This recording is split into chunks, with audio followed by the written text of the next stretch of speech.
त्यांच्याबद्दलची भूमिका काय, त्यांना शेतकऱ्याची आस्था नाही.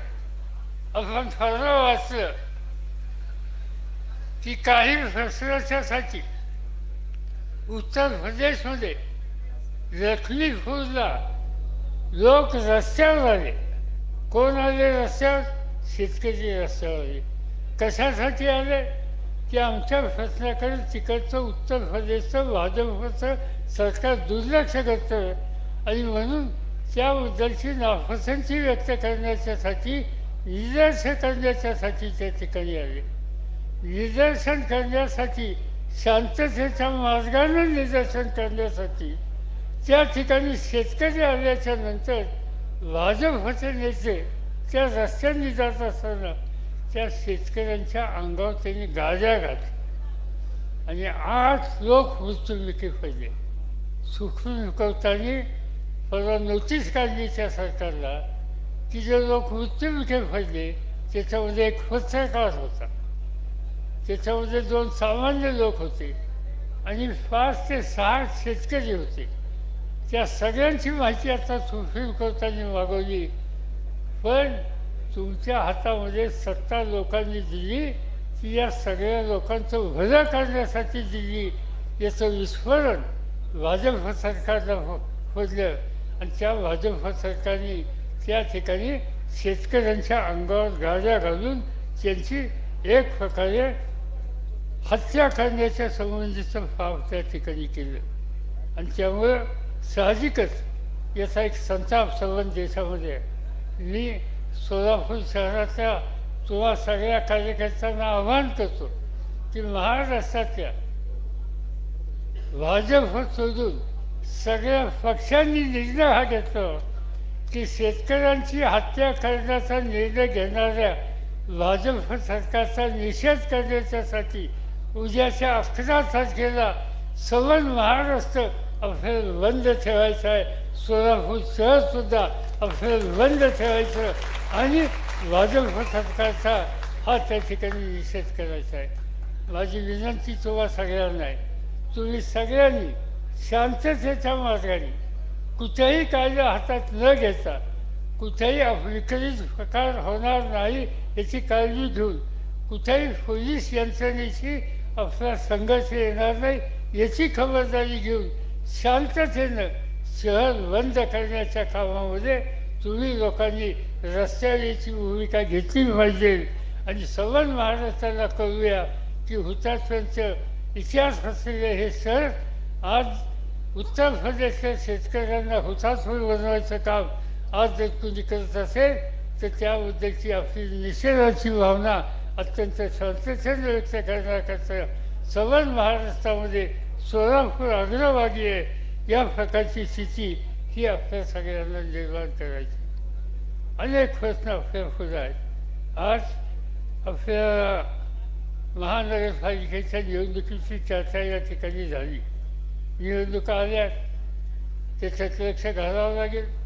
यापूर्वीच्या निवडणुकीत आपण हवं तसं लक्ष दिलं नाही, त्याचा परिणाम कधी नाही ते या शहराच्या महानगरपालिका एका अशा विचाराच्या लोकांच्या हातामध्ये गेली की त्याचा परिणाम एकंदर सोलापूर शहराच्या विकासावर विस्फोरित झाला.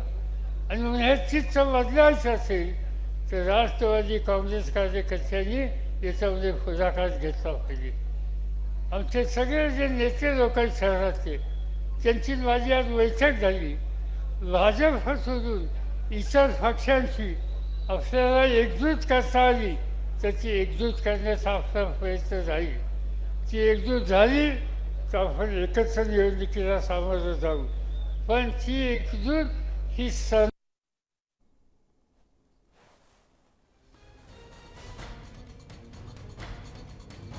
राष्ट्रवादी काँग्रेसचे अध्यक्ष शरद पवार हे सोलापूर दौऱ्यावर आहेत आणि या दरम्यान त्यांनी राष्ट्रवादीच्या पदाधिकाऱ्यांसोबत बैठक देखील घेतलेली आहे. आणि ती तयारी आज आपल्या सगळ्यांची असली पाहिजे. माझी नेते मंडळींना विनंती ही आहे की बाबांनो, ती ही निवडणूक आपल्याला सोलापूरचा नक्षा बदलायच्या दृष्टीनं अत्यंत महत्त्वाची निवडणूक आहे.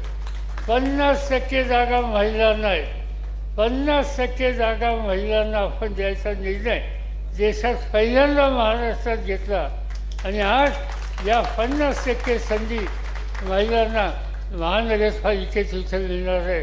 त्यामुळे भागाभागामध्ये आता 3चा मतदारसंघ होईल.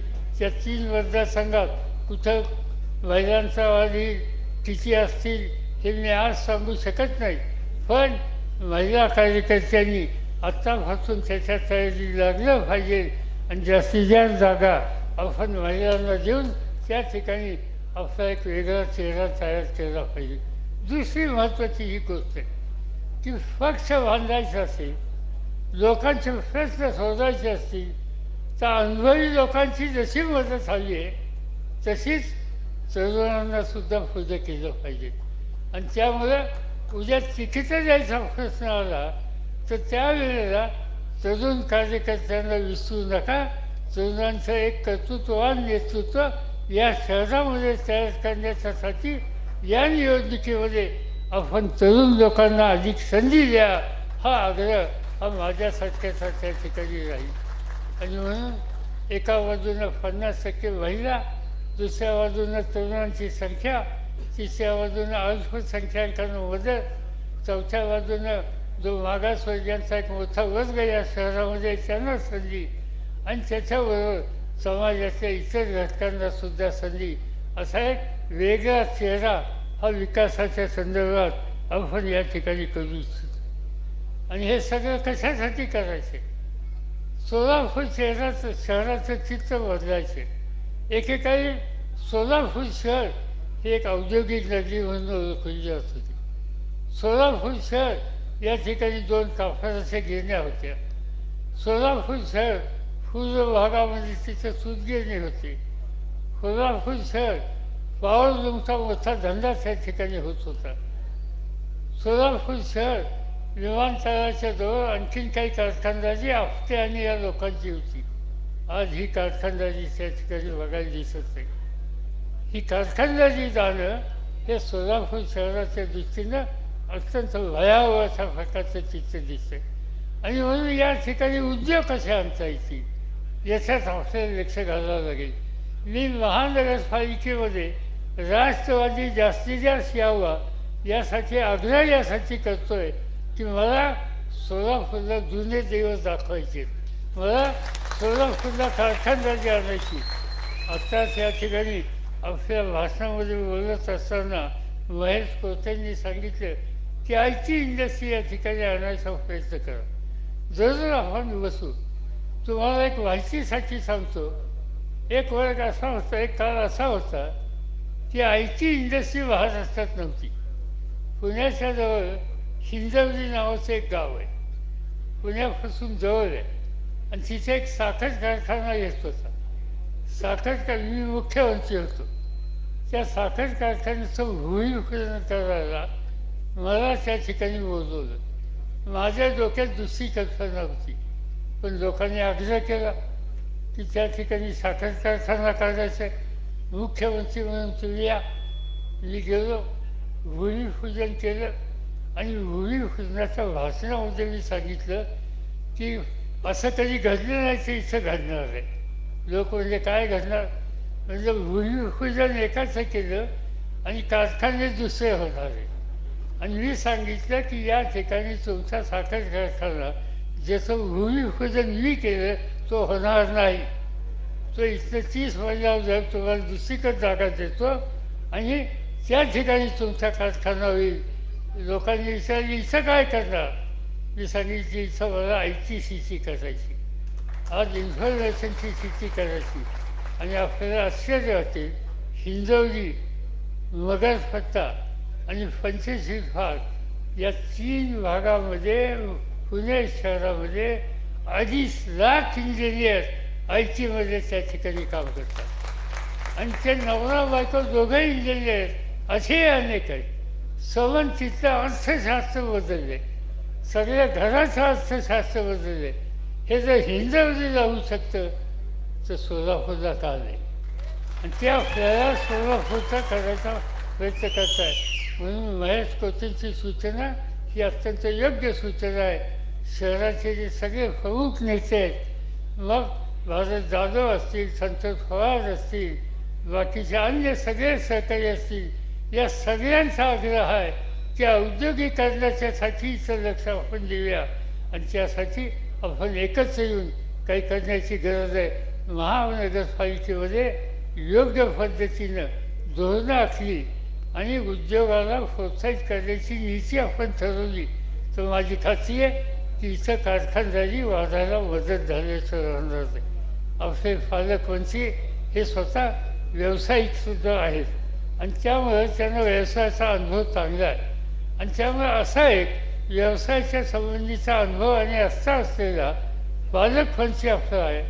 बाकीच्या सगळ्या नेत्यांची मानसिकता ती आहे आणि सोलापूरचा सामान्य तरुण आणि सामान्य माणूस हा कष्ट करायला कधी नाही म्हणत नाही, त्या कष्टाचा सन्मान करतो। त्या सन्मानाला संधी या ठिकाणी द्यावी लागेल आणि ती देण्याच्यासाठी सोलापूरच्या मग ते IT क्षेत्र असेल, आणखीन दुसरं क्षेत्र असेल, त्याच्या औद्योगिकरणामध्ये लक्ष घालावं लागेल आणि त्या संबंधीचा जो आग्रह सगळ्या नेते मंडळींचा आहे त्या आग्रहाच्या दृष्टीनं जे काही करता येईल ते आपण सगळे मिळून राज्य सरकारला विनंती करू आणि याच्यात काही निर्णय घ्यायला लावू, एवढंच या ठिकाणी या प्रश्नाच्या निमित्तानं मी सांगू इच्छितो। मी काही अधिक बोलून विचारत नाही। काही लोकांनी मला चिठ्ठी पाठवली की काल काहीतरी अजित पवारांच्याकडं काही सरकारने पाहुणे पाठवले होते, ते पाहुणे येऊन गेले। पाहुण्यांची चिंता आपल्याला नसते कारण आपलं काही खोटंच चिंतत असेल। मला आठवत आहे, तुम्हाला आठवत आहे का, निवडणुकीच्या आधी बँकेच्या एका प्रकरणाच्या बाबतीत मला EDची नोटीस पाठवली। त्या बँकेचा मी सभासद नव्हतो, त्या बँकेचं मी कधी कर्ज आयुष्यात घेतलं नाही आणि असं असताना मला EDची नोटीस दिली। मला त्यांनी EDची नोटीस दिली आणि सवन महाराष्ट्राने भाजपला वेदी ठरवलं आणि त्यामुळं आज अजित पवारांच्याबद्दल काय असेल, आणखीन कोणाच्याबद्दल काय असेल, काही गोष्टी त्यांनी केलेल्या असतील, त्या गोष्टीच्याबद्दलचा परिणाम हा सर्वसामान्य माणसांच्या सत्तापासून सत्तेचा गैरवापर आजचे राज्यकर्ते कसे करतात या संदर्भात निश्चितपणानं लोक त्यांना धडा शिकवण्याचं राहणार नाहीत। तो वेळ जवळ चाललेला आहे। यापेक्षा मी इथं काही अधिक बोलू इच्छित नाही, पण पुन्हा एकदा तुम्हाला एकच सांगतो की ही महानगरपालिकेच्या निवडणुकीमध्ये राष्ट्रवादीचा झेंडा हा फडकवला पाहिजे, त्यासाठी तुम्ही कष्ट केले पाहिजे आणि सामुदायिक प्रयत्न करून या शहराचा चेहरा हा बदलण्यासाठी आपण सगळ्यांनी कष्ट घेतले पाहिजेत। त्या कामाला माझी तुम्हाला साथ राहील एवढंच या ठिकाणी सांगतो आणि माझे 2 शब्द संपवतो। प्रत्येकाला प्रेरित करणारे विचार आदरणीय खासदार पवार। राष्ट्रवादी काँग्रेसचे अध्यक्ष शरद पवार यांनी सोलापूरमध्ये अनेक महत्त्वाच्या मुद्द्यांवर भाष्य केलेलं आहे। सत्तेचा गैरवापर राज्यकर्त्यांकडून होत असल्याचं शरद पवार म्हणतायत, त्यामुळे लोक त्यांना नक्कीच धडा शिकवतील अशी आशा देखील त्यांनी व्यक्त केली आहे।